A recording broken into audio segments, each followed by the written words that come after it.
happens when the U.S. wakes up. Okay, not hearing Lewis. Yeah, KC1 NLX, Tracy, were you there at all? Over. The show. China sentences an ex-finance executive to death for bribes. We'll look at what's behind the rare and harsh sentence next. This is Bloomberg.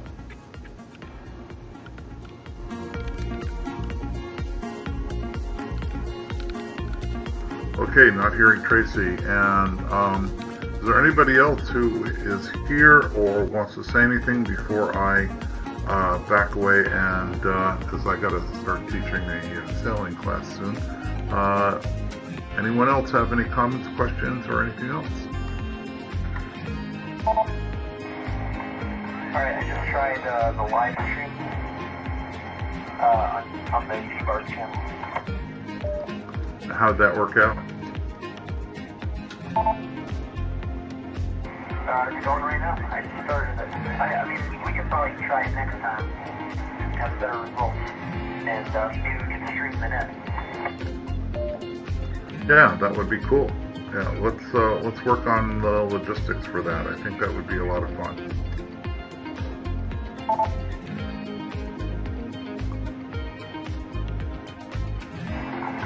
Yeah, you know what I'm thinking? Maybe I'll set up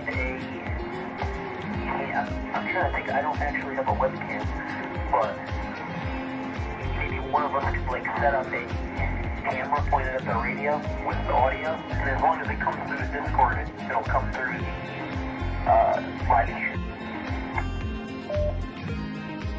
Yeah, I think that's okay. By the way, if you need a webcam, I got an extra one if you want it.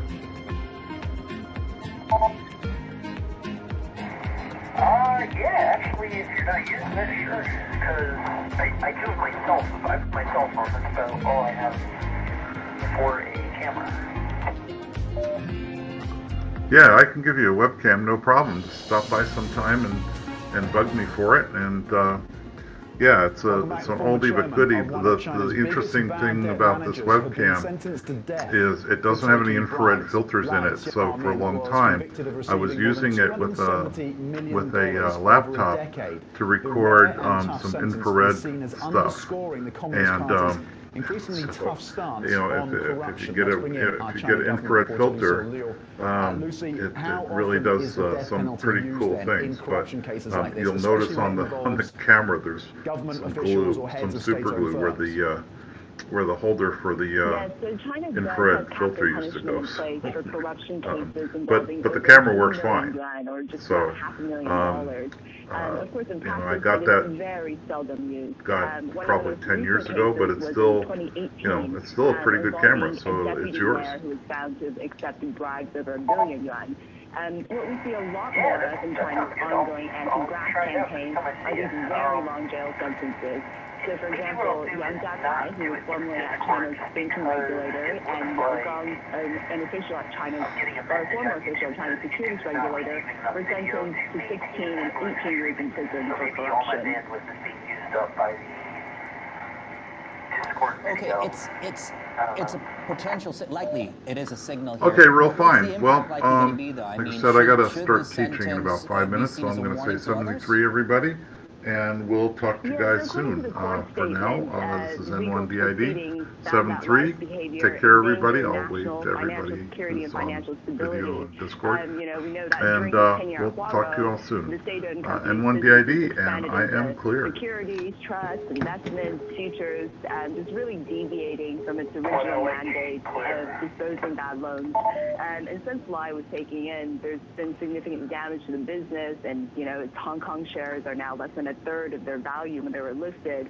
And so according to at least one lawyer that we spoke with, they thought that the severity of the sentence should really be seen as a warning, especially in sort of shattering this belief that corruption isn't punishable by death.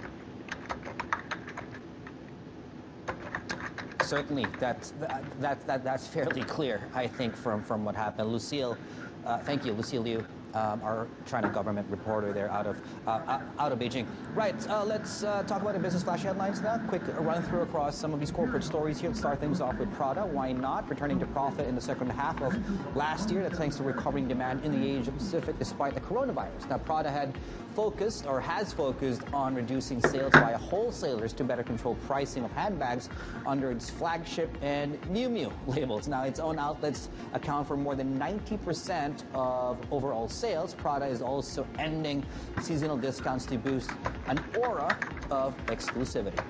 Now, in New Zealand, the country is gradually opening up its virus-closed borders with a national flag carrier to begin one-way quarantine-free services to Brisbane.